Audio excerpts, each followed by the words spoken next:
श्री शिवाय नमस्तुभ्यम। बोलिए शिव शंकर भगवान की जय।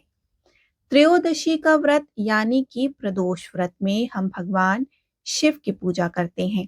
जब त्रयोदशी का व्रत शुक्रवार के दिन आ जाए तो उस प्रदोष व्रत को शुक्र प्रदोष व्रत कहा जाता है। शुक्र प्रदोष व्रत करने से भगवान शिव और माता पार्वती के साथ साथ शुक्रदेव की कृपा और आशीर्वाद प्राप्त होता है। शुक्रदेव दैत्य और दानवों के गुरु भी हैं तथा जीवन में सुख समृद्धि और वैवाहिक सुख को देने वाले हैं। यदि किसी जातक की जन्म कुंडली में शुक्र ग्रह खराब अवस्था में बैठा हो तो उसे शुक्र प्रदोष व्रत का पालन करना चाहिए।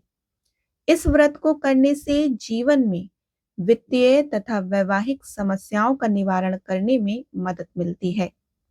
शुक्रदेव जी की पूजा में सफेद रंग का विशेष महत्व है। उनकी पूजा के लिए सफेद रंग के फल, फूल, मिठाई, वस्त्र आदि का उपयोग किया जाता है। शुक्र प्रदोष व्रत में भगवान शिव के पंचाक्षरी मंत्र ओम नमः शिवाय तथा शुक्र ग्रह का बीज मंत्र ओम द्राम द्रीम द्रौम सह शुक्राय नमः मंत्र का जाप करना चाहिए। यदि संभव हो सके तो इन मंत्रों में अपनी क्षमता के अनुसार हवन में आहुतियां भी डालनी चाहिए। यदि आप शुक्रदेव को संतुष्ट करना चाहते हैं तो आपको उनके इष्ट देव भगवान शिव की पूजा करनी चाहिए। इस प्रकार शुक्र प्रदोष व्रत का पालन करके आप वास्तव में भगवान शिव और माता पार्वती के साथ साथ शुक्र देव की कृपा और आशीर्वाद प्राप्त कर सकते हैं। इस व्रत का पारण अगले दिन शिवलिंग पर जल चढ़ाने से होता है। शुक्र प्रदोष व्रत वाले दिन शुक्र प्रदोष की व्रत कथा पढ़नी या सुननी चाहिए। आइए हम आपको शुक्र प्रदोष की व्रत कथा सुनाते हैं। एक बार की बात है, एक शहर में 3 दोस्त थे, राजकुमार, ब्राह्मण कुमार और तीसरे थे धनिक पुत्र। राजकुमार और ब्राह्मण कुमार का विवाह हुआ था और धनिक पुत्र भी विवाहित था, लेकिन उनकी पत्नी का गौना अभी बाकी था। तीनों आदमी एक दिन अपनी पत्नियों के बारे में चर्चा कर रहे थे। ब्राह्मण कुमार ने चर्चा के दौरान कहा कि महिलाओं के बिना घर भूतों से भरा होता है। जब धनिक ने यह सुना तो उसने तुरंत अपनी पत्नी को वापस लाने का फैसला किया। धनिक पुत्र के माता पिता ने उसे समझाया कि इस समय शुक्रदेव अपनी शुभ स्थिति में नहीं है और ऐसे समय पर महिलाओं को उनके मायके से लाना अच्छा नहीं होता।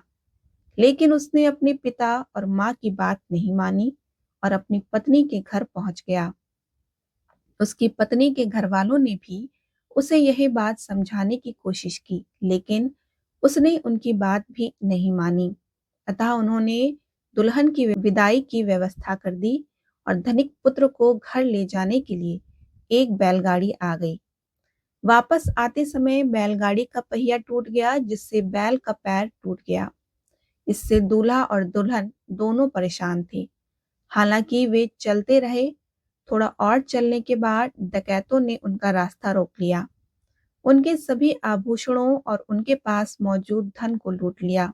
अंत में जब वे घर पहुंचे तो वहां धनिक पुत्र को सांप ने काट लिया और उसके पिता ने एक वैद्य को बुलाया, जिन्होंने उन्हें बताया कि वह अगले 3 दिनों में मर जाएगा।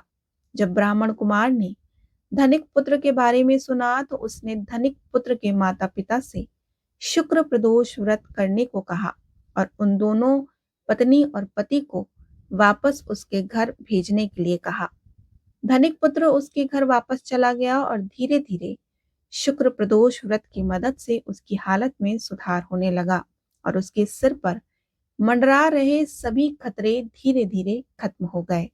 इस प्रकार शुक्र प्रदोष व्रत कथा संपूर्ण हुई।